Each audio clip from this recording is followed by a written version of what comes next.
ఎవరు చేశారు,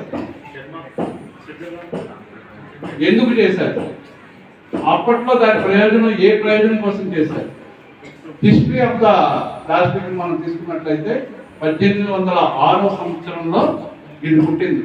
అప్పుడు ఇది ఒక అచ్చు పరికరం కింద చేశారు. ఎందుకంటే క్యారీ చేయడానికి ఈజీ కోసం అని చెప్పి తయారు చేశారు. అది ఆ రూపాంతరం చెందుతూ సింథటిక్స్ పాలిమర్స్ కింద మారిపోయి కెమికల్స్ తోటి వచ్చేసి ఈ రోజున తయారయ్యేటువంటి అంతా కూడా రసాయనాలు పెట్రోకెమికల్స్ నుంచి తయారవుతూ ఉంది, బై ప్రోడక్ట్ కింద వస్తుంది. దీన్ని తయారైన తర్వాత దీన్ని డిస్ట్రాయ్ చేయడానికి వేల సంవత్సరాల టైం పడుతుంది. ఇందులో కొన్ని ప్లాస్టిక్స్ ని వెంటనే మనం డిస్ట్రాయ్ చేయొచ్చు, మరికొన్నిటిని కొంతకాలం చేయొచ్చు, ఇంకొన్నిటిని ఎంతకాలమో చేయలేకుండా మిగిలిపోయాయి. ప్లాస్టిక్ మొత్తం మంచిది కాదు అని నేను చెప్పలేదండి. ప్లాస్టిక్లో మనం ఇమీడియట్గా చేయగలిగినవి కొన్ని ఉన్నాయి, కొన్ని నిదానంగా జరుగుతాయి. కానీ ఈ సింగిల్ యూనిట్ ప్లాస్టిక్ అనేది ఏదైతే ఉందో అది వేల సంవత్సరాల పాటు బ్రతుకుంటుంది. మనిషి 60-70 సంవత్సరాలు చనిపోతాడేమో, కానీ అది మాత్రం కావాలి. అర్థమైందా? సో అంత ప్రమాదకరమైంది కాబట్టి సింగిల్ యూనిట్ ప్లాస్టిక్ని మనం బ్యాన్ చేస్తున్నాము. అక్కడ ఇంకోటి రాశాను చూడండి, కింద ఏం రాశాను? Thickness of the bag, stickers of EPR enforcement. ఎవరైతే ప్రొడ్యూస్ చేస్తున్నారో వాళ్ళే దాన్ని రీసైకిల్ చేసి రీయూజ్ చేసేటట్టు ఉండాలి. కొన్ని ప్రొడక్ట్స్ని మనం రీసైకిల్ చేయొచ్చు అని చెప్పాను కదా, అలాంటి వాటిని వాళ్ళు వెనక్కి తీసుకొని చేయాలి. ఉదాహరణకి మనం చూస్తూ ఉంటాం, కొన్ని మొబైల్స్ పాడైపోయిన తర్వాత వాళ్ళు ఏం చెప్తారు, మీరు పాత మొబైల్ మార్చమండి, కొత్త మొబైల్ మీకు ఇస్తాం. దాన్ని వాళ్ళు ఏం చేస్తారు అనుకుంటున్నారు, మళ్ళీ రీసైకిల్ చేస్తారు వాటిని. ఆ విధంగా చేయాలి, కంపెనీస్ చేయాలి అనేది ఒక కొత్త రూల్ 2021లో వచ్చింది. ఉత్పత్తిదారులు ఎవరైతే ఉన్నారో వాళ్ళే దాన్ని రీసైకిల్ చేసే బాధ్యత కూడా తీసుకోవాలి. దెన్ నెక్స్ట్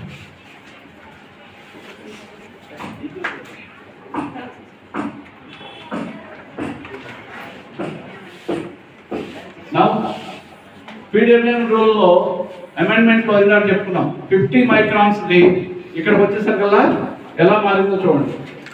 పాలిమాస్ అన్రిజిస్టర్డ్ యూనిట్స్ ఏవైతే వీళ్ళు తయారీదారులు ఉన్నారో అన్రిజిస్టర్డ్ చేయకపోకుండా వాళ్ళు ఇళ్ళ దగ్గర ఇందాక సార్ చెప్పారు, కొంతమంది ఇక్కడ తయారు చేస్తున్నారు ప్లాస్టిక్, అనాథరైజ్డ్గా చేస్తున్నారు. వాళ్ళందరూ కూడా ఇప్పుడు ఖచ్చితంగా రిజిస్టర్ చేయాలి. రిజిస్ట్రేషన్ లేకుండా వాళ్ళు కనుక తయారీ చేస్తే వాళ్ళ మీద చర్యలు తీసుకోబడతారు. Then PDM rule second amendment ఏం చెప్పారు? సెకండ్ అమెండ్మెంట్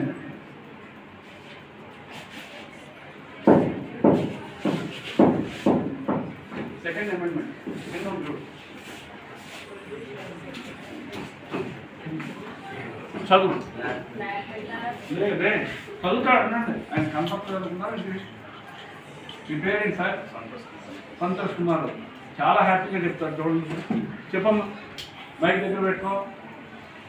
ఏం చెప్తుంది సెకండ్ అమెండ్మెంట్?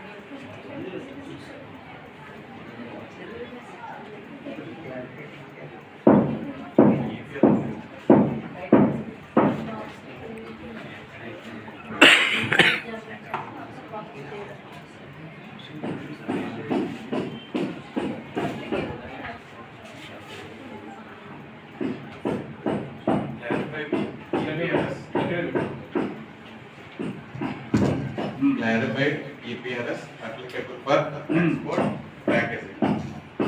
ఇందాక ఈపీఆర్ అంటే మనం ఏం చెప్పుకున్నాం కదా?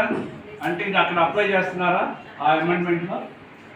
ఎవరైతే తయారీదారులు ఉన్నారో వాళ్ళే దాన్ని ప్రాసెస్ చేయాలి. వాళ్ళే ప్రాసెస్ చేయాలి అనగానే వాళ్ళు ఏమవుతారు, ఆటోమేటిక్గా వెనక్కి కళ్ళు చేస్తారా? మీరు ఇందాక అడిగారు కదా ప్రశ్న, దానికి సమాధానం 2. మీరు అడిగిన ప్రశ్నకి రెండవ సమాధానం ఏంటంటే 2016లో 50 మైక్రాన్స్ ఉన్నది, 18లో 70 మైక్రాన్స్ వచ్చింది, 21లో 120కి వచ్చింది. అంటే క్రమేపీ ఏంటంటే గ్రాడ్యువల్గా మనం పెంచుకుంటూ పోతున్నాం. అక్కడ తయారీదారులు తగ్గుకుంటూ వస్తున్నారు, ఒక్కసారిగా ఎవరిని తగ్గించట్లేదు. సో ఇదేంటంటే ఒక పక్క రూల్ని అమెండ్మెంట్ చేసుకుంటూ వెళ్తున్నాం, ఇంకో పక్క సప్లయర్స్ తగ్గించుకుంటూ వస్తున్నాం. ఎప్పుడు కూడా సప్లై అండ్ డిమాండ్ ఫార్ములాని ఇంప్లిమెంట్ చేసేటప్పుడు అక్కడ డిమాండ్ తగ్గాలి. డిమాండ్ తగ్గాలి అంటే మనం రెడ్యూస్ చేయాలి. ఆ రెడ్యూస్ చేయడానికి మీరందరూ పని చేయాలి. అర్థమైంది?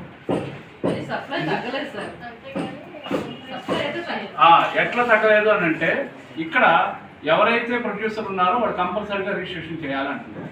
రిజిస్ట్రేషన్ చేయాలన్నా వాడు రిజిస్ట్రేషన్ చేయదు. కారణం ఏంటంటే వాళ్ళకి ఎక్కువ లాభాలు వస్తూ ఉంటాయి వితౌట్ రిజిస్ట్రేషన్. రిజిస్ట్రేషన్కి వెళ్ళినప్పుడు ఏంటంటే వాడు ఎంత తయారు చేశారు అనేది ప్రభుత్వం దగ్గర రికార్డ్ చేస్తుంది. కొనేది అమ్మేది మొత్తం. సో ఎవరు బల్క్ జనరేటర్స్ అనేది అక్కడ అర్థమవుతుంది. ఎంత బల్క్ జనరేట్ చేశారో ఈ వచ్చేటువంటి దాన్ని కూడా తీసుకొని రీప్రాసెస్ చేయాల్సిన బాధ్యత కూడా వాళ్ళు. రీప్రాసెస్ అనేసరికల్లా వాళ్ళకి వ్యయం ఎక్కువ అవుతుంది. కొత్తగా తయారు చేయడం ఈజీ కానీ రీప్రాసెసింగ్లో వచ్చేసరికల్లా కాస్ట్ ఎక్కువ అవుతుంది. కాస్ట్ ఎక్కువైనప్పుడు ఈ కవర్ని రేట్ పెంచాలి. రేట్ పెంచితే కొంటారా? కొనరు. కొనకపోతే వాళ్ళకి వ్యాపారం నడుస్తుందా? నడవదు. వ్యాపారం నడవనప్పుడు వాళ్ళు ఏం చేస్తారు? షట్ డౌన్ చేసేస్తారు. అది ఇంటర్నల్గా దానికి ఉన్నటువంటి మీనింగ్. సో మనం తగ్గించడానికి వాడుతున్నటువంటి ఆయుధం ఈ రూల్.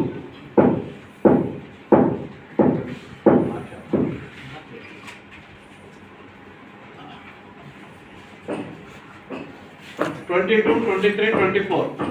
24కి వచ్చేసరికల్లా ban sale of plastic raw materials to unregistered units. ఎవరైతే రిజిస్టర్ చేసుకోలేదో వాళ్ళకి అసలు ఈ రా మెటీరియల్ని అమ్మటం అనేది బ్యాన్ చేశారు. రా మెటీరియల్ లేకపోతే తయారు చేస్తాడా?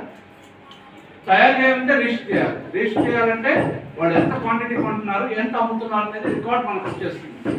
ఇప్పటివరకు ఏంటంటే ఆ రికార్డు లేదు కాబట్టి టన్నులను బయటికి పంపించేస్తున్నారు.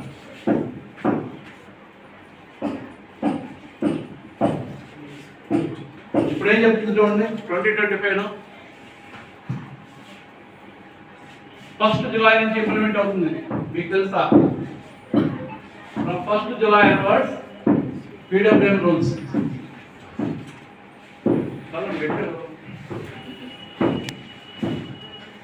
From July 1st, 2025, our code will be mandatory on all plastic packaging, including SUP for traceability and accountability. ఏంటి దాని అర్థం ఏంటి? Accountability and traceability. ఏంటి దాని అర్థం? మీరు అడిగిన ప్రశ్నకి సమాధానాలు రూల్లోనే ఉన్నాయి. ఇవన్నీ కూడా ఏమర్థమైంది మీకు ఆ సెంటెన్స్లో? Single-use plastic. First bar code లేదా క్యూఆర్ కోడ్ ఏమంటున్నారు. దానివల్ల ఏమవుతుంది? ఎవరు తయారు చేస్తున్నారు అనేది మనకు అక్కడ ఇన్ఫర్మేషన్ వచ్చేస్తుంది. అది మ్యాండేటరీ చేశారు. ఖచ్చితంగా అది ఉండాలి. దేనికి? All plastic packaging including SUP. Single use plastic కూడా క్యూఆర్ కోడ్ బార్ కోడ్ ఉండాలి. ఎందుకు ఉండాలి? వాడు 120 మైక్రాన్స్ కంటే ఎక్కువ ఉంది నా సింగిల్ యూజ్ ప్లాస్టిక్ అని చెప్పాలి అంటే ఖచ్చితంగా వాడు బార్ కోడ్ ఉండాలి. వాళ్ళ బార్ కోడ్ ఉందంటే అంతకంటే తక్కువ కనుక వాళ్ళు తయారు చేశారనుకో దాన్ని సీల్ చేసేస్తారు ఆ కంపెనీ. అంటే చెప్పకనే చెప్తున్నాము, మీరు కనుక అతిక్రమించారంటే మీ మీద చర్యలు ఉంటాయి. కంప్లీట్గా బ్యాన్ అయిపోతుంది, కంప్లీట్గా లాక్ అయిపోతుంది. సో ఇటువంటి రూల్ అనేది 2025 1st July నుంచి ఇంప్లిమెంట్ అవుతుంది. ఇప్పుడు చెప్పండి, సింగిల్ యూజ్ ప్లాస్టిక్ మార్కెట్కి ఎక్కువ సప్లై అవుతుందా అవదా? అప్పుడు మనం ఏం చేయాలి?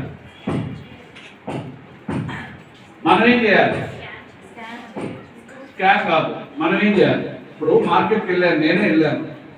నేను మీకు పాట వినిపిస్తాను కాసేపు ఆగిన తర్వాత. మనం వెళితే మనం ఎక్కడికి వెళ్ళినా కానీ జనరల్గా ఎవరైతే నా మీద చెప్పుకుంటాను అది చెప్తున్నాను. నేను ఆఫీస్లో ఉంటే మా ఆవిడ ఫోన్ చేసి మీరు వచ్చేటప్పుడు కూరగాయలు పెట్టండి. నా దగ్గర సంఖ్య ఏం లేదు. నేనేం చేస్తాను? బండి వాడి దగ్గరికి వెళ్ళి ఆపి బాబు 4 కూరగాయలు వేసింది థ్యాంక్ యూ అంటాడు. తేలేదు, నా దగ్గర లేదు అంటాడు. ఆటోమేటిక్గా వాడు ఏం చేస్తాడు? చేస్తారా? అదే క్యారీ బ్యాగ్ నేను ఇంటికి తీసుకెళ్తానా?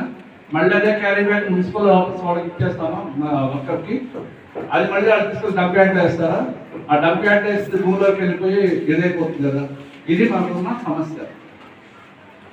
ఇప్పుడు ఎస్యూపీకి కూడా మనం క్యూఆర్ కోడ్ పెడితే సప్లై తగ్గిపోయింది అనుకోండి, బండి వాడి దగ్గర కూరగాయలు బండి పెడితే నీకు స్టాక్ కదా, ఉండకపోతే వాడు ఏం చెప్తాడు? నేను సంఖ్య రాకపోతే నేను కూరగాయలు ఉండేది, నా వ్యాపారం పోయినా పర్వాలేదు, సంఖ్య తెచ్చుకోవాల్సిందే లేదయ్యా నువ్వు ఇవ్వాలి అంటాం. అప్పుడు ఏం చెప్తాడు? సార్ మీ క్యారీ బ్యాగ్ కావాలి అంటే 10 రూపాయలు అవుతుంది, ఇవ్వమంటారా అంటే ఆ 10 రూపాయలు వస్తువులు ఏంటనుకున్నారు? మన ఇదానికి మొత్తుకున్నామే 120 మైక్రాన్స్ అని, అంతకంటే మంచి క్వాలిటీ ఉన్నటువంటి దాన్ని మనకి ఇస్తున్నాడు. కాబట్టి దాని రేట్ కూడా మనకి జత చేస్తారు. ఆ రేట్ జత చేసినప్పుడు మనం ఏం చేస్తాం? కొనగలిగితే కొంటాం, కొనకపోతే రెండో రోజు నుంచి ఇంట్లో బయలుదేరినప్పుడు నా ల్యాప్టాప్ బ్యాగ్లో ఒక చేతి సంఖ్యను కూడా పెట్టి తెచ్చుకుంటాను. ఎందుకు? ఎప్పుడు ఫోన్ వస్తుందో తెలియదు, ఎప్పుడు తీసుకెళ్లాలో తెలియదు కాబట్టి. అంతేనా? కాబట్టి మనం ముందుగానే ప్రజలకు చైతన్యవంతులు చేసి మీరే కేసులు పట్టుకెళ్ళండి అని వాళ్ళకి ఎడ్యుకేట్ చేయాల్సిన బాధ్యత మన పైన. ఏది? ఈ రూల్ ప్రకారం 2025 అమెండ్మెంట్ ప్రకారం. ఇంకా అక్కడ ఏం చెప్తున్నారు? ప్లాస్టిక్ క్యారీ బ్యాగ్స్ ఎంత ఉన్నారు? Less than 120 microns. అదే ప్లాస్టిక్ షీట్లు కానీ ర్యాపింగ్ ఫిలిమ్స్ ఇవి ఎక్కడ వస్తాయి చెప్పండి? ర్యాపింగ్ ఎక్కడ ఎక్కువగా వస్తాయి? వద్దులా ఇంకా లావణ్య చెప్తుంది. అప్పుడప్పుడు బబులు తింటా ఉంటుంది, అందుకనే బబులు నుంచి బాగా తెలుస్తుంది. లేదా పిల్లలకు కొని పెట్టి, అంతేనా? ర్యాపర్స్ వస్తాయి. ఆ ర్యాపర్ వచ్చినప్పుడు ఏం చేస్తున్నాం? తీసి బయట పడేస్తున్నావా? అట్లా చేయి, రేపు నుంచి నీ జేబులో వేసుకొచ్చి ఎక్కడ డ్రై వేస్ట్ డబ్బా అనుకుంటే అక్కడే అది డ్రై వేస్ట్ వెట్ వేస్ట్ అడగడం మర్చిపోయింది. సో ర్యాపర్స్ తర్వాత